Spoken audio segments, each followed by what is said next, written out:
బడ్జెట్లో ఆరోగ్య శాఖకు పెద్దపీట వేయడం మంచి పరిణామమన్నారు మంత్రి సత్యకుమార్. ప్రజారోగ్యానికి కూటమి ప్రభుత్వం కట్టుబడి ఉంటుందని తెలిపారు. గతంలో ఎన్నడూ లేని విధంగా ఆరోగ్య శాఖకు 19,000 కోట్లు ప్రభుత్వం ఖర్చు చేయబోతుందన్నారు.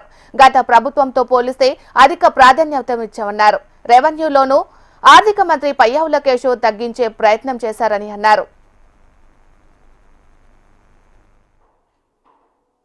ఆరోగ్య వైద్య విద్య శాఖకి ఈ బడ్జెట్లో పెద్దపీట వేయడం ద్వారా ప్రజారోగ్యానికి ఎటువంటి ప్రాధాన్యతని ఎన్డీఏ ప్రభుత్వం ఇస్తుందన్న విషయం మనకు అర్థమవుతుంది.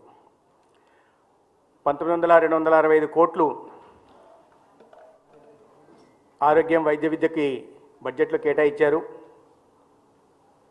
3,22,000 కోట్ల బడ్జెట్లో ఇది 5.98, దాదాపు 6% ఆరోగ్యం వైద్య విద్యకి కేటాయించడం జరిగింది.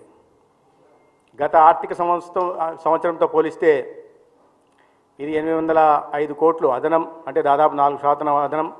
కానీ 2023-24 గత వైసీపీ ప్రభుత్వం ప్రవేశపెట్టిన ఆఖరి బడ్జెట్తో పోలిస్తే 4,340 కోట్లు అదనంగా ఈ ఆర్థిక సంవత్సరంలో ఆరోగ్య శాఖకి బడ్జెట్ కేటాయించడం జరిగింది.